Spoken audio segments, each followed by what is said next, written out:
नमस्कार दोस्तों लेखपाल कैसे बने। अगर आपके मन में इस प्रकार का प्रश्न चल रहा है तो आज के इस वीडियो को अंत तक देखिएगा, क्योंकि आज के इस वीडियो में वो सारी चीज़ें हम कवर करेंगे जो एक लेखपाल बनने के लिए आवश्यक होती हैं। हे गाइस, मैं हूं अशोक सिंह और आप देख रहे हैं अलग क्लासेस। चलिए वीडियो को शुरू करते हैं।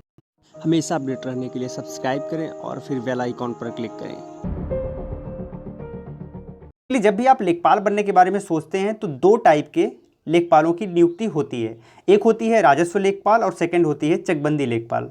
दोनों के लिए कभी कभी एक साथ नोटिफिकेशन जारी कर दिए जाते हैं और कभी कभी ऐसा होता है कि इन दोनों के लिए अलग अलग नोटिफिकेशन जारी होते हैं। आपको बता दें, अगर आप उत्तर प्रदेश से बिलोंग करते हैं तो ये वीडियो पूरी तरह से आपके लिए हेल्पफुल होने वाली है, क्योंकि मैं उत्तर प्रदेश को ही टारगेट करके इसके बारे में डिटेल में बात करूँगा।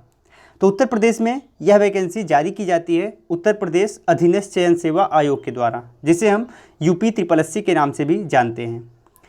जरूरी नहीं कि प्रत्येक वर्ष लेखपालों की नियुक्ति हो, पर लेखपालों की नियुक्ति लगभग 3 से 4 वर्ष में ज़रूर एक बार हो जाती है। तो इस प्रकार से हम देखेंगे तो आपको सजग होकर यूपी SSSC की वेबसाइट को टारगेट करना पड़ेगा, जिससे आपको पता लग सके कि कब इसकी वैकेंसी रिलीज़ की जा रही है। आपको बता दें लेखपालों के कार्य के बारे में, तो बेसिकली कोई भी जमीन भूमि संबंधी कोई भी विवाद होता है तो उसको हल करने के लिए लोग लेखपाल को बुलाते हैं। वो उसकी माप तौल करते हैं, इसका नाप जोख करते हैं और उसके बाद इस मामले को सुलझाने का प्रयास करते हैं। तो भूमि आवंटन, अगर आप भूमि खरीदने जा रहे हैं, क्रय करने जा रहे हैं, तो भी लेखपालों की भूमिका यहाँ पर बढ़ जाती है। तो भूमि आवंटन व आपको कब्जा दिलाने में लेखपाल हेल्प करते हैं। इसके साथ ही साथ राज्य सरकार की बहुत सारी योजनाएं होती हैं जो ग्रामीण स्तर पे होती हैं। उन योजनाओं को लागू कराने का भी काम बहुत हद तक लेखपाल का दायित्व बन जाता है, जैसे कृषक बीमा हो गया या फिर डिफरेंट टाइप के पेंशन्स। उसके बाद आप जानते ही होंगे कि बार बार जब आप छात्रवृत्ति का फॉर्म भरते हैं या फिर किसी और चीज़ का फॉर्म भरते हैं तो वहाँ पर आपको आय, जाति, निवास प्रमाण पत्र सबमिट करना पड़ता है।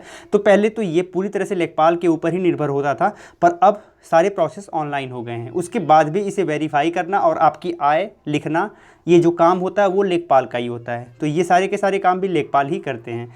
अगर फ्यूचर में कोई आपदा आ जाती है उसमें भी लेखपालों की भागीदारी होती है और राजस्व अभिलेख संबंधी कार्य भी राजस्व लेखपाल के जिम्मे आता है। ये डिफरेंट टाइप के काम बेसिकली लेखपाल करते हैं। अब हम जानेंगे कि अगर आप लेखपाल बनना चाहते हैं तो इसके लिए क्या योग्यता होनी चाहिए। तो बहुत ज़्यादा पढ़ाई की आवश्यकता नहीं है, लेकिन कम से कम 12th आपको पास होना चाहिए। अगर आप 12th पास हैं तो आप बेसिकली यहाँ पर एलिजिबल हैं लेखपाल बनने के लिए। अब 12th में आपका कितना परसेंट है ये बिल्कुल मैटर नहीं करता, आपने किस सब्जेक्ट से 12th किया है ये भी मैटर नहीं करता। एटलीस्ट आपके पास 12th की डिग्री होनी चाहिए। इसके साथ ही साथ SSC सर्टिफिकेट भी मांगा जाता है, लेकिन समय बदल रहा है। हो सकता है कि आने वाली जो लेखपाल की वैकेंसी हो उत्तर प्रदेश में, उसमें SSC को हटा दिया जाए। अभी हम कुछ भी नहीं कह सकते, अभी पूर्व में जो चीज़ें हो रही हैं उसी के बेसिस पर ये वीडियो है। लेकिन फ्यूचर में किसी प्रकार का बदलाव संभव हो सकता है। हो सकता है कि आपको लेखपाल वाली वैकेंसी जो आगे आ सकती है उसमें आपको प्री और मेंस भी देने पड़े। तो जो भी हो, अभी ऐसा कोई भी प्रोसीजर नहीं है, अभी एक ही एग्ज़ाम के थ्रू आप लेखपाल बन जाते हो। आगे बढ़ते हैं और यहाँ पर बात करते हैं आयु की। तो कम से कम आपकी 18 वर्ष आयु होनी चाहिए जब ये फॉर्म आप फिलअप करने जा रहे हो। आपको बता दें मैक्सिमम एज 40 वर्ष है जनरल कैटेगरी के लिए।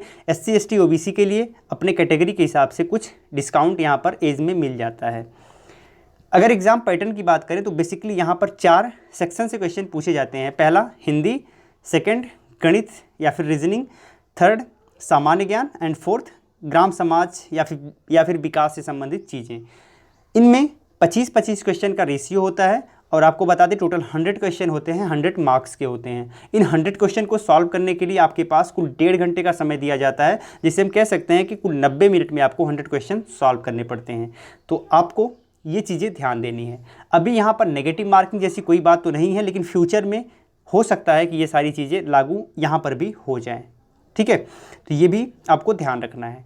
अब हम बात करते हैं सैलरी की। तो जब आप लेखपाल बन जाते हो तो बहुत अच्छी सैलरी आपको नहीं मिल पाती, क्योंकि ये बहुत कम पे ग्रेड का जॉब है। जॉब की सैलरी होती है वो 5200 से लेकर 20,200 के बीच में होती है। तो हम कह सकते हैं जब आप जॉब करते हो, ज्वाइन करते हो, तो वही सब मिला के 18-20 हज़ार के करीब आपकी सैलरी बनती है। तो गाइज़, हमने लगभग सारे टॉपिक को डिस्कस कर लिया है। आपको बता दें आप हमें सोशल साइट पर फॉलो कर सकते हैं इसी वीडियो के डिस्क्रिप्शन से जाके। साथ ही साथ आप हमें टेलीग्राम ग्रुप को भी ज्वाइन कर सकते हैं। हमारे टेलीग्राम ग्रुप को ज्वाइन करने से आपको बहुत सारी नई नई चीज़ें समय समय पर मिलती रहती हैं। उसकी लिंक भी आपको इसी वीडियो के डिस्क्रिप्शन में मिल जाएगा। तो गाइस, यह वीडियो कैसी लगी? अगर वीडियो अच्छी लगी हो लाइक करिएगा, शेयर करिएगा। अगर आपने अब तक हमें सब्सक्राइब नहीं किया है तो लाल लिखे सब्सक्राइब बटन पर क्लिक करके सब्सक्राइब कर लीजिएगा और राइट साइड में घंटी पर भी क्लिक करके सभी नोटिफिकेशन को ऑन कर लीजिएगा, जिससे फ्यूचर में इस टाइप की महत्वपूर्ण वीडियोज़ आपसे कभी भी मिस ना हो। गाइस, ज़रूरी नहीं है कि आप यूपी से हों। अगर आप किसी और स्टेट से होते हैं तो वहाँ के लेखपाल भर्ती के बारे में ज़रूर जानिएगा, क्योंकि जो इनका प्रोसेस होता है लगभग सेम ही होता है। वहाँ पर भी कोई आयोग होगा जो ये वैकेंसी रिलीज़ करता होगा और वहाँ का अपना हो सकता है थोड़ा सा पैटर्न में बदलाव मिल जाए, पर जो यहाँ पर लेवल होता है वो लगभग एक ही होता है। तो गाइस, आज के लिए इतना ही। बहुत बहुत धन्यवाद। जय हिंद।